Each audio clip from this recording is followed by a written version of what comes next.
Okay, so let's proceed to the chapter 2 of Applied Economics. So lesson 1, supply and demand muna tayo. So here are the questions that we have to answer after this discussion. Yan. How do changes in demand affect prices? Bakit kaya? Ano kayang epekto ng demand sa prices natin? Yan, parang pwede tayong magtinitingin sa paligid natin, ayan, kung ano yung mga nangyayari pag may mga matataas ang demand. Ano. What could explain a decrease in price? Ba't kaya bumababa minsan ang presyo ng isang bilihin? Ayan, nangyari ba yun? Parang minsan lang ata. More likely, tumataas talaga lagi ang presyo.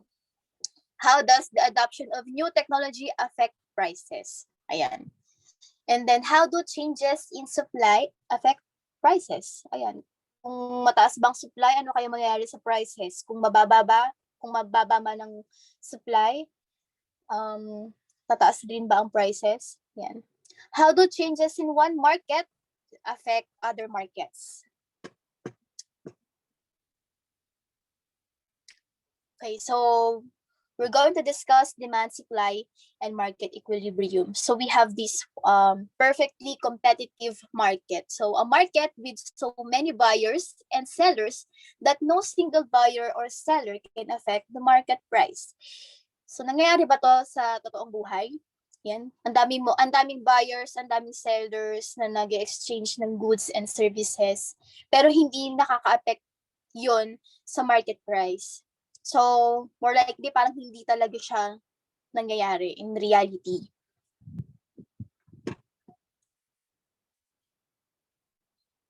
So first, we have the demand curve. Here is the list of the variables that affect an individual consumer's decision using the pizza market as an example. So for example, pizza.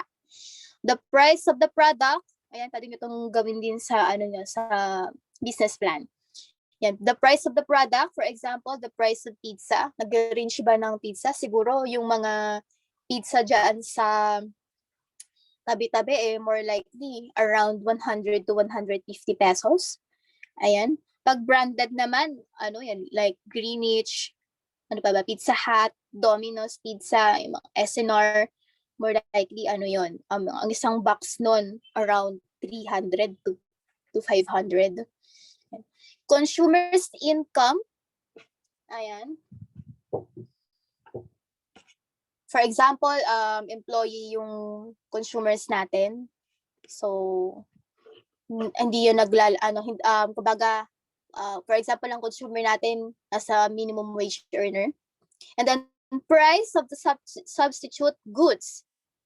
Ayan. For example, instead na pizza, meron tayong prices for tacos and sandwiches. Substitute goods, meaning kung, for example, wala yung pizza, so we'll go for tacos or sandwich. Or burger, yan, pwede rin yun. The price of complementary goods. Yan, price of beer and lemonade. For example, ang complementary goods, ayun, it comes with the pizza. Ayan. The consumer's preferences or taste and advertising that may influence preferences. Okay, so kung ano ba yung nagte-trend ngayon, lalo na kung maganda yung advertisement, ayan din. Kung ano ba yung usual na gusto ng tao, yung taste nila, yan dapat inaaral din natin. And then consumers' expectation about future prices. Ayan, syempre normally tayo ang ina-expect nating prices in the future. Syempre, lalo na pag masarap yung isang pizza, balak nating umulit. Ayan, we assume na same pa rin yung price ng pizza. Quantity demanded, the amount of a product that consumer are willing and able to buy. Ayan, meaning yung bilang ng product na gustong bilhin at yung mabibili talaga ng isang consumer. Okay, anyway, what's the difference between consumer and customer? Anyone? What is the difference between the consumer and customer? Same ba sila?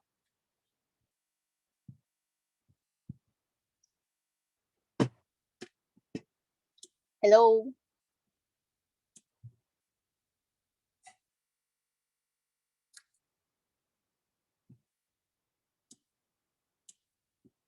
What's the difference between the consumer and customer? So,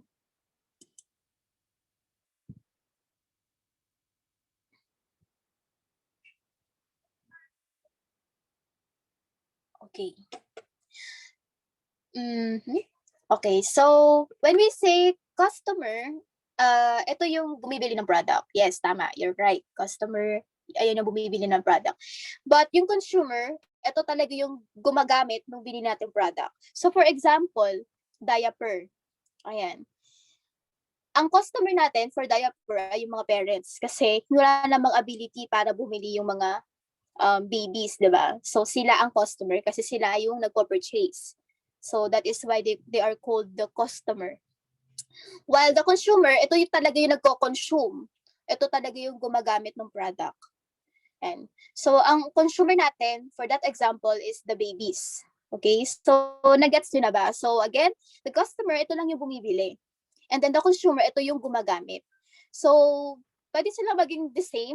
For example, si customer, siya yung bumili and at the same time, siya din yung nagko-consume.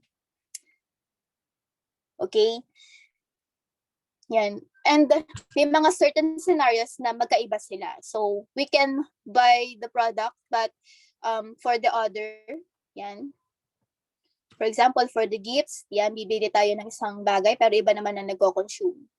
Okay? So that's the difference between the customer and the consumer. So let's go back. The individual demand curve and the law of demand. Demand schedule, a table that shows the relationship between the price of the product and the quantity demand, or so-called the ceteris paribus. Yan, Harry Potter. Individual demand curve, a curve that shows the relationship between the price of the good and the quantity demand by an individual consumer. So ito yung ano natin, yung graph natin. Can someone analyze kung ano ba yung ibig sabihin ng graph na to?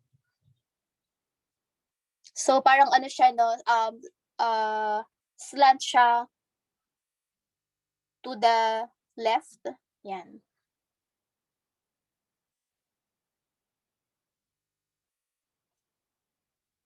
So we have the data here. Yan. From point A to E, and then yung price, and then yung quantity of pizzas per month. And then we have the graph. Yan. Anong analyzation nyo with the graph?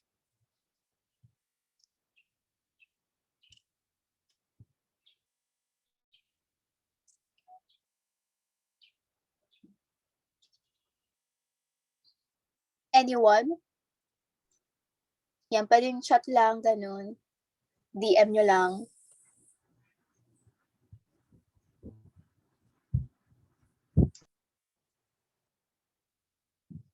Okay. Walang mag-try. Okay, yes, Nami? Ano po, sa first month po kasi nila, yung price po ng pizza nila is $10. So dito, habang dumadagdag yung month, sa 13 month nila, naging 2 na lang yung price kasi siguro mas dumadami yung order nila. Kaya mas bumaba yung first month. So, okay, so yon. So we have the data here. Sabi, sa point A, ayan, quantity of the pizza per month. So yung, kunyari, first month nila, isang pizza yung nabenta nila. So it cost $10. And then, the other month naman, nakapag-produce sila ng 13. Yan. Pero, ano na lang siya, 2 pesos na lang siya. Yun. So, ang indication dito, or yung interpretation natin dito, habang dumadami yung quantity ng pizza, ayan, or yung demand ng pizza or yung order ng pizza, bumababa yung presyo ng per pizza.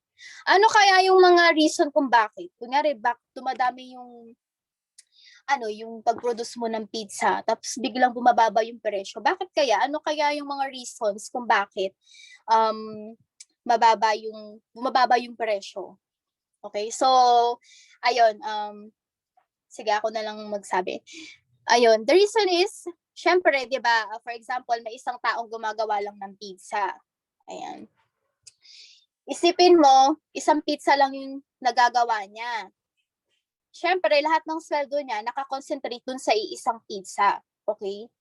While pag 13 yung pinoproduce niya, syempre, yung partial ng sweldo niya, syempre, yung paglalagay niya sa oven, ganyan, bumababa yung presyo. For example, ano pa bang ibang example? Syempre, di ba pag nag-oven ka, di ba? Yung pizza ino-oven natin. Kung isang pizza lang yung ino-oven mo, ilang kuryente yung nagagamit natin doon, di ba? Same pa din. Pero pag 13 na pizza yung nilalagay natin sa isang oven, kaya malaki yung oven natin, ganyan. Tapos 13 na pizza, kumbaga yung presyo ng kuryente, nahahati-hati din sa 13 na yun. Kaya bumababa yung presyo. Okay, so we have here the direct materials, ayan, yung direct labor, and then yung mga factory overhead, ayan. So pag the more na marami tayong pinoproduce na product, more likely, mas mababa yung presyo nun. Kasi yun nga, yung sweldo mas nahahati pa siya sa mas madaming bilang, ayun. Unlike na, kunyari, isang pizza lang yung isang pizza lang yung pinoproduce mo, yung buong sweldo ng tauhan mo nakakonsentrate lang sa isang pizza. Yung kuryente nakakonsentrate lang sa isang pizza. Okay, nagigets nyo ba? Iyan. Unlike na pag 13 pizza, yon yung mga prices, yung cost, yung expenses nun, hahatiin natin sa 13 na pizza.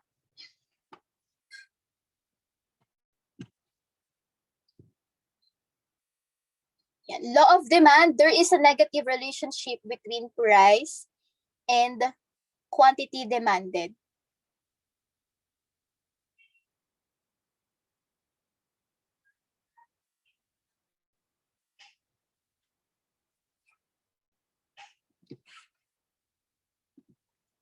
Change in quantity demanded, and a change in the quantity consumers are willing and able to buy when the price changes. Ayan, represented graphically by movement along the demand curve.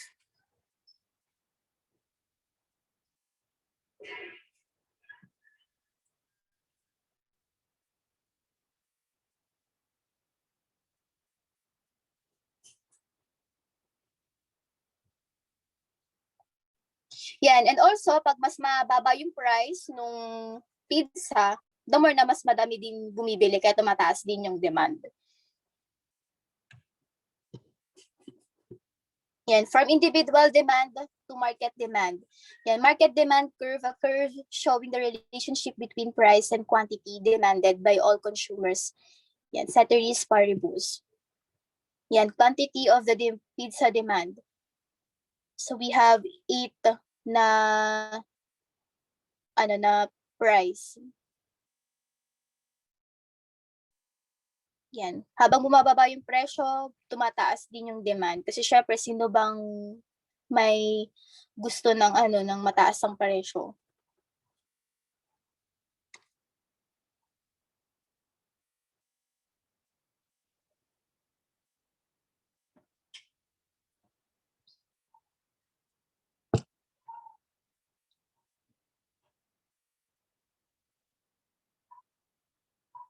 Okay, so ang graph nito, paslant siya to the left. Yan. So for example, Starbucks gains on changes in expectation. Starbucks, the specialty coffee chain, announced September sales that were higher than investors expected. The company's sales growth was 6% higher than the previous period. The street estimate had only projected an increase of 3.4%. How does a change in expectation impact the stock prices. So number one, the sales growth was attributed to the reintroduction of some popular products, falling gas prices providing some economic relief, and colder weather. So yon, nung September daw mas tumaas ang presyo or tumaas ang ang demand at yung sales nila. Kasi syempre mas naging malamig yung weather. So mas maraming nagkakape. Ayan. Nagkaroon ng pagbaba ng presyo sa gas. So more likely, mababa din yung magiging expenses pag nagpapakulo sila ng tubig, ganun. The company stock price responded accordingly to the increased sales number and closed up to 7.6%.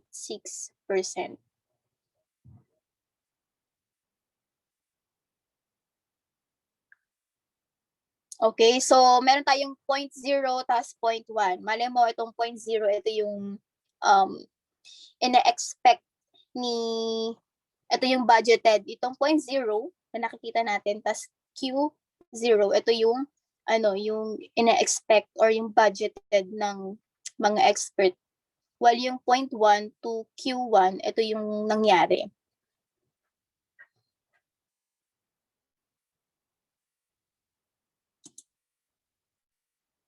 Okay, so sa quantity, mas marami yung demand quantity or yung bumili ng product kaysa sa dun sa ina-expect nila. Ayun, so that is the reason why tumaas yung yung sales nila and profit nila.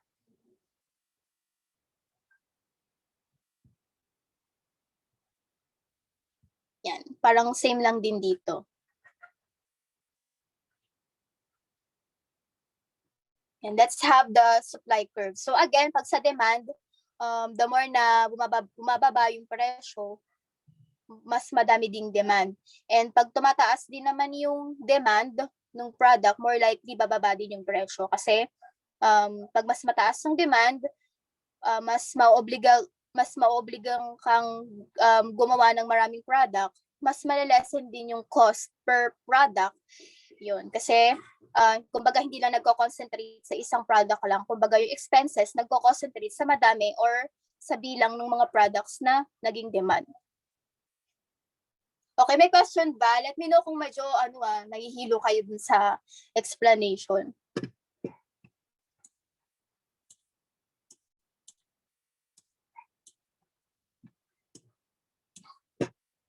Okay, so supply curve naman tayo. Suppose you ask the manager of a firm, how much of your product are you willing to produce and sell? The manager's decision about how much to produce depends on how many variables, including the following. So again, pizza tayo. The price of the product, and then yung wage na binabayad natin sa workers, yung price ng mga materials, yan, yung mga direct materials, cost of capital, yan, yung mga oven, equipments, mga machines, state of production technology, for example, the knowledge used in making pizza, kung gaano ba ka-skilled yung mga employees mo, and then producers' expectation about future prices. Taxes paid at the government or subsidies. Siyempre, isasali natin to sa mga expenses na gagawin natin. Quantity supplied, the amount of product that firms are willing and able to sell.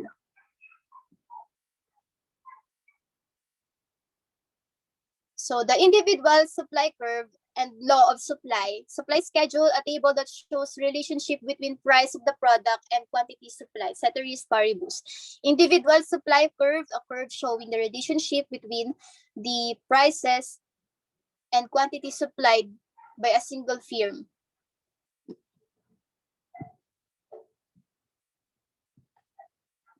Okay, so ito naman, paslant to the right. Ang graph niya.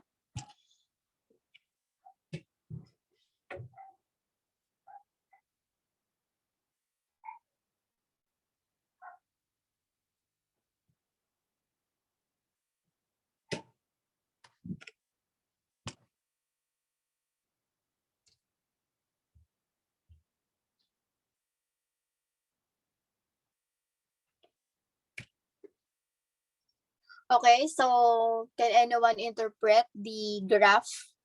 So we have the data here. Yan, yung ang presyo ay $2.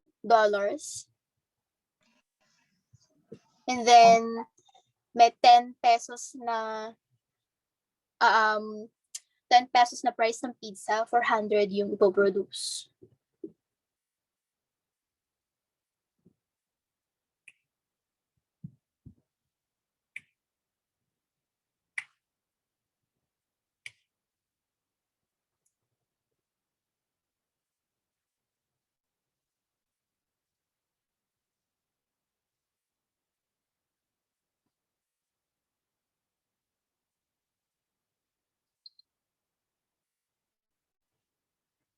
Yan.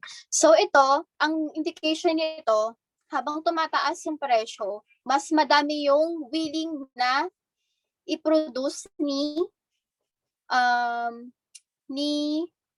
company or ni pizza store, no? Na nagigets nyo ba? Kumbaga, kunyari sa 2 pesos, sino bang magpo-produce niyan? Syempre, wag ka na lang mag-produce, sayang yung effort mo. $2 lang eh. Pero piniresyohan ka ng $10 daw per pizza. Syempre, willing kang mag-produce ng 400.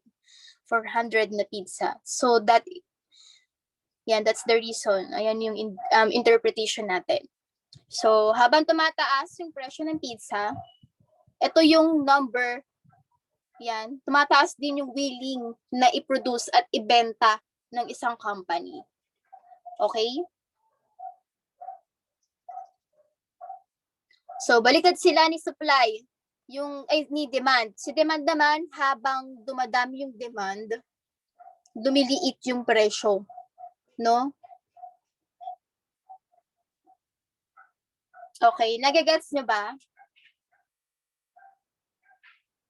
Sa demand, habang tumataas yung demand, syempre, obliged ka na mag-produce, bumababa din yung presyo.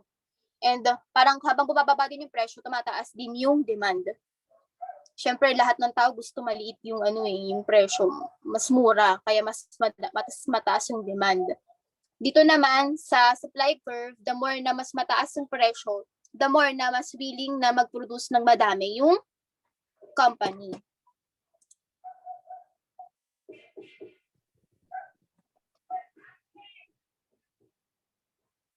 Law of supply, there is a positive relationship between the price and the quantity. Change in quantity supplied, a change in quantity, firms are willing and able to sell when the prices changes. Represented graphically by the movement along the supply curve. Yan, supply curve, to the right. Yung demand curve to the left. Meaning, minimum supply price, the lowest price at which a product will be supplied. Yan. So, kung $2 daw kanina, hindi magsusupply ang pizza store. Why is the individual supply curve positively sloped? Yan. Marginal principle, increase the level of an activity as long as its marginal benefit exceeds its marginal cost. Choose the level at which the marginal benefit equals the marginal cost. So for example, dun sa supply curve natin kanina, $2 daw yung presyo ng per pizza. Hindi na magpo-produce yung company kasi hindi na sila kikita doon pag $2 lang. From the individual supply to market supply. Yan. Market supply curve, a curve showing the relationship between the market price and the quantity supplied by all firms.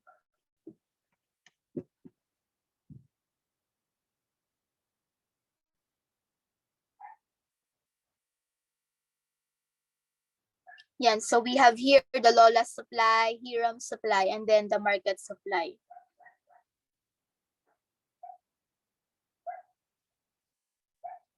Okay, sabi at $2 na price per pizza, hindi sila magsusupply. Ayaw nila kasi syempre baka siguro hindi na sila kikita doon. While sa $4, kaya pa ni Lolang mag-supply.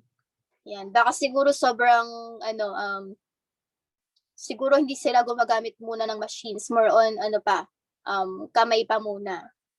Ayun. Or homemade na pizza, ganun. So, kaya pa nilang mag-produce. Yan. At $6, ayaw pa rin mag-produce ni Hiram. Baka siguro, sobrang mahal ng mga machines nila, tapos sobrang expert ng mga employees nila. Ganon. Yun yung maaaring dahilan or mga factors kung bakit ayaw mag-produce ni Hiram. While sa $8, ayan, pwede na daw mag-produce si Hiram ng 100. And then si Lola, kaya niya nang mag-produce ng 300. Willing na willing siyang mag-produce or magbenta ng 300 na pizza at $8. And then yun na, at the price of 10, ayan, si Lola, willing siya mag-produce ng 400 na pizza while si Hiram 200. 200 na pizza tapos $10.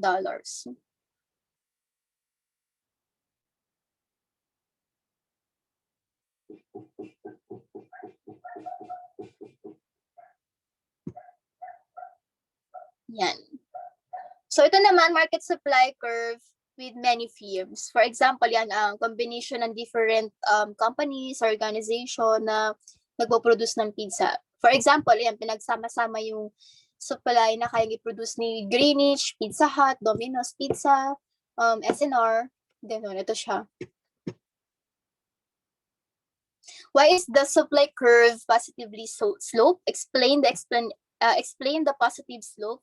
Consider the two responses by firms to an increase in price. So individual firm, as we saw earlier, a higher price encourages a firm to increase its output by purchasing more materials and hiring more workers. New firms, in the long run, new firms can enter the market and existing firms can expand their production facilities to produce more output.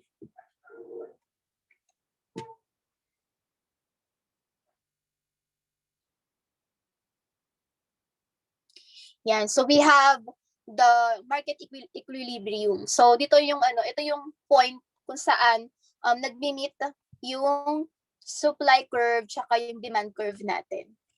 So market equilibrium meaning a situation in which quantity demand equals the quantity supplied at the prevailing market price. Kumbaga parang ito yung yung presyo kung saan nag-meet yung supply sa demand.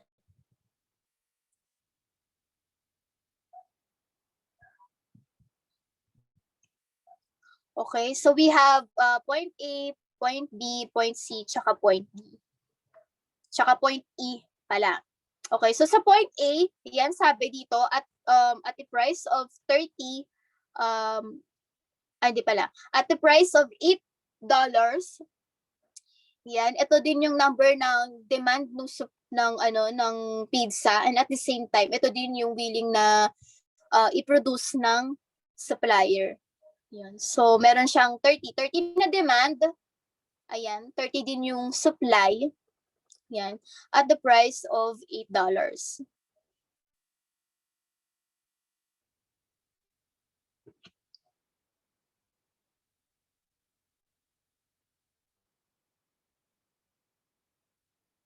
Okay, so sa point B naman tayo, point B. Ayan. So sa point B, ito daw yung 20 daw yung isusupply or yung willing na isupply ng isang organization or ng company at the price of 6. Yan. Pero yung demand niya, yan, kung kunyari ang demand niya ay 20, 12 naman siya, 12 di pala. Ayan, nasa naman siya, 36 yung demand. 36 yung demand at the price of 6 pesos. Pero 20 lang yung kayang isupply ng organization. Nagets ba? Kunyari, at the price of $6, yan, 36 yung demand. Yan, 36, kumbaga yung willing na bumili ng $6 na pizza. Pero, 20 lang yung willing na ibenta ng supplier. Okay? Nagigets ba?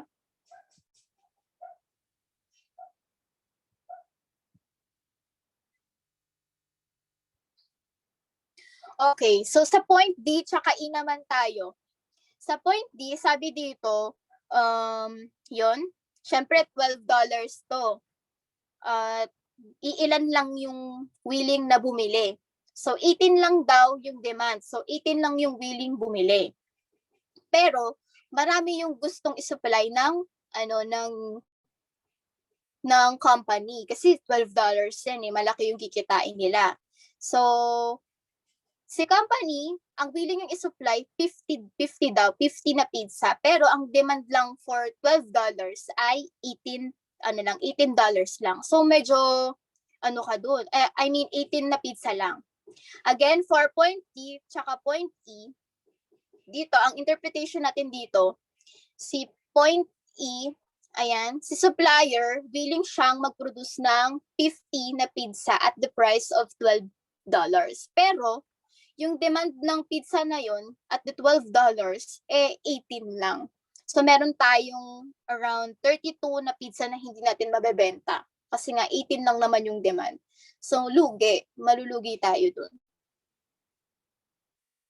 Okay na, nagigets ba guys? Or medyo gusto nyo pang ulitin yung interpretation natin dito? Medyo naguguluhan po, ma'am. Ma'am, medyo na ano po ako. May Sige, ano po? Sige, question muna. Sige, question.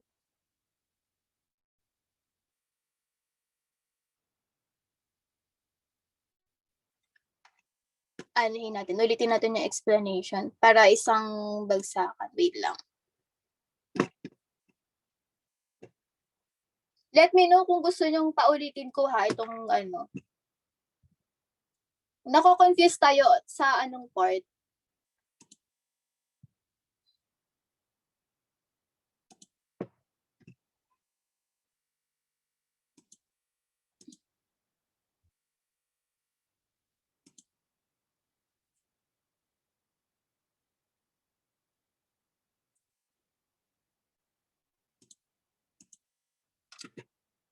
Okay, sige. May question ba, guys? Or ano yung part na magulo? Or lahat? Okay, sige, ulitin natin. Okay, pag sa demand curve, habang tumataas yung presyo, bumababa yung demand ng product. No? Bumababa yung demand ng product. Syempre, ang indication doon, sino bang gustong bumili ng mahal na product? For example, pizza lang siya. Pizza. Syempre, pag the more na mas mura yung pizza, the more na willing tayong bumili kasi mura eh. For example, ngayon sa Watson, 'di ba? Ang daming naging 38 pesos na lang yung yung tawag dito, naging 38 pesos na lang yung mga cosmetic na products sa Maybelline, sa ano pa ba? Yon sa Caroline na product. So ang daming bumili.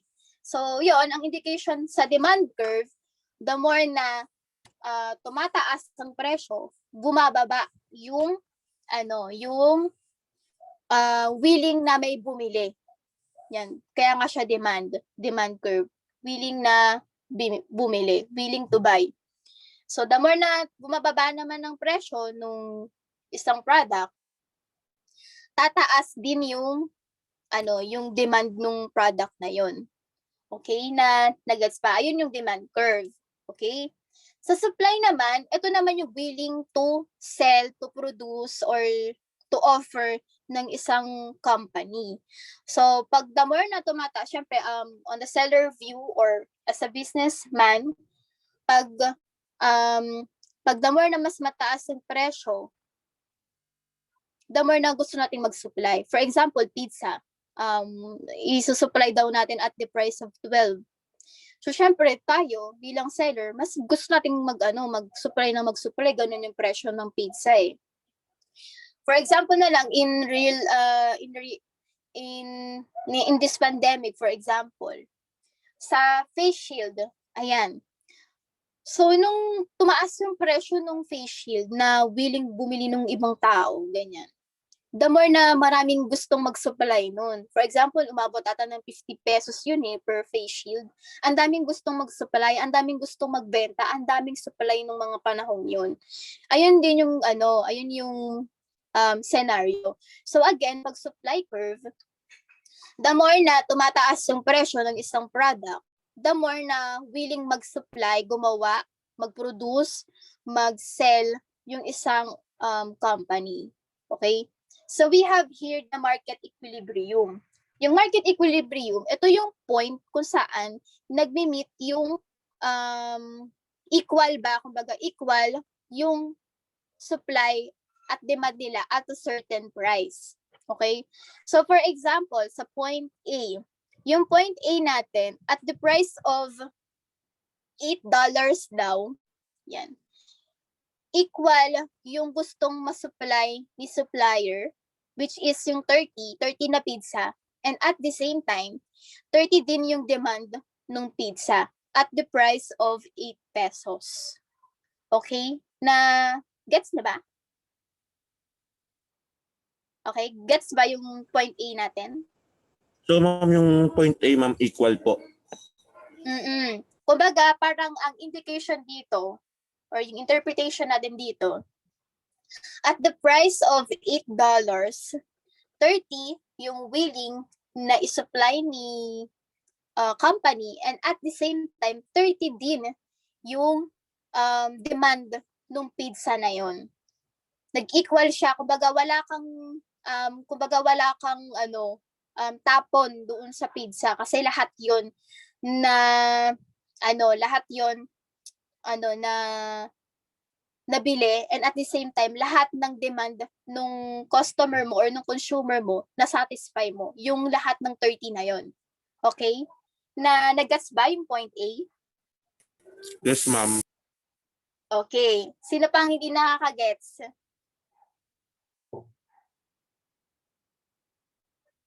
Gets na ba natin? Okay, sige. Let's proceed naman sa point B tsaka point C. Dito naman, sabi, ayan, dun sa, nakikita naman natin yung graph, no? Pwede natin siyang i-pinch out or i-zoom. Ayan.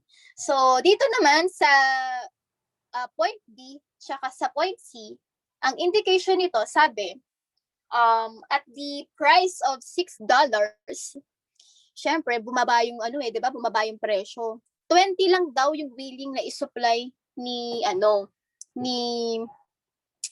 company. 20 lang. Kasi $6 lang niya mabebenta eh. Baka siya magsusupply ng madami. 'Di ba?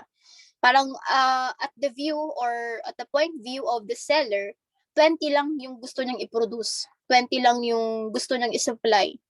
Pero syempre, at the point view of the buyer, at the price of 6, madami yung gustong bumili. So, point C, ayan, 36 daw yung gustong bumili nung $6 na pizza. Pero, 20 lang yung gustong i-produce ng company. So, meron tayong 16 na hindi na-satisfy na customer. Kasi 36 yung gustong bumili nung $6 na yun. Pero, 20 lang yung gustong isupply nung company. Kasi $6 lang eh. Kumbaga parang siguro merong factor na malulugi yung supplier pag nag-produce pa sila ng more than 20. Okay? Nagets ba natin yung point B tsaka point C? Yes, ma'am. Okay, any question? So dito, at the price of $6, merong 16 na hindi na-satisfy or hindi nabigyan ng pizza na 6 pesos. Nangyayari yan. For example, minsan, di ba, nagba-buy one, take one sa Jayco, di ba? Siyempre, limited lang naman yung yung donuts na yun. At hindi lahat, syempre, the more na, syempre, nag-buy one, take one, bumaba ang presyo, ang daming gustong bumili. Pero hindi lahat yun susuplayan. Kasi, limited lang yung gustong isupply ng Jayco. Okay? Nagigets ba natin yun? Yes, Hindi ma'am. lahat ng, ngari at the price of buy one, take one na donut, hindi lahat ng gustong, hindi lahat, kumbaga yun, masasatisfy niya. Kasi yun lang yung kaya nilang i-produce. Okay, let's go naman sa point D to point E. Okay? So, yon. point D. Ayan. Syempre, at the $12 na point D, ito sa point D, yan yung color blue. Ayan. Syempre, mahal ng ng pizza eh. Sino bang gustong bumili nun ng $12 na pizza? Unless kung maganda yung quality, diba? Kung masarap ba talaga siya. Kung may ginto, mali mo may ginto, kaya gusto nilang bumili nun, okay? So, 18 lang yung gustong bumili ng $12 na pizza, diba? 18 lang yung gustong mag-avail nun. 18 lang yung demand niya. At syempre, $12 yun. Si supplier na gusto niya mag-supply ng madami kasi $12 yun eh. Kumbaga, malaki yung kikitain niya. $12 per pizza. Diba? Syempre, mas marami yung willing na i-produce at ibenta ng isang company. Kasi $12 yun. Kumbaga, maliit na yung cost ng product na yun. Maliit na yung cost niya. Syempre, kasi nahati-hati na yun sa sa iisang, sa madaming bilang ng product. Yan, hindi lang siya nag-concentrate sa isang product. So, more likely, mas maliit yung cost nun. Pero yung $12 yung ibebenta natin. $12 yung per pizza. So, more likely, malaki yung kikitain niya. Pero, 18 lang yung demand nung $12 na yun. So, meron tayong 32, kunyari 50 yung gustong ibenta ng supplier. 50 na pizza. Tapos, at the $12. Tapos 18 lang yung bibili nun. E di meron tayong 32 na hindi mabebentang pizza. Okay? So, lugi. Ano gagawin sa 32? No? So, kinabukasan pa din natin ibenta yon half price, di ba? Yan. Okay, nagets ba natin yung point A to point E? Yes po, ma'am. Okay, gets na? Okay. Okay, magta-12 na rin pala.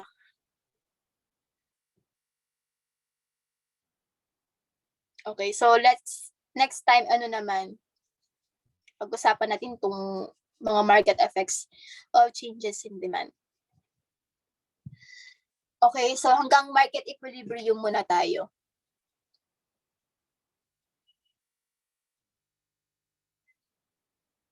Okay, may question ba guys? Nagets ba natin yun? Nandito na siya lahat, yung demand curve, supply curve, market equilibrium.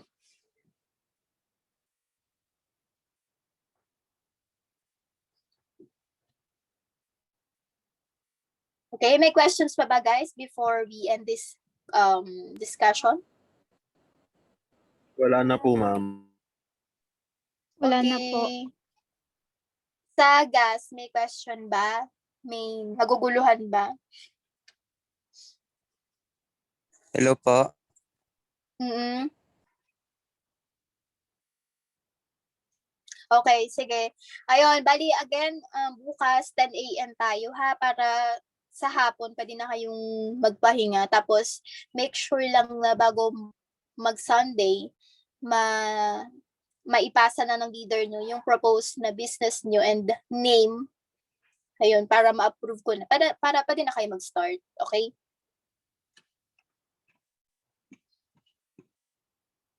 Sige. Thank you guys. Bye. Po ma'am, thank you po. Thank you. Thank you, ma'am.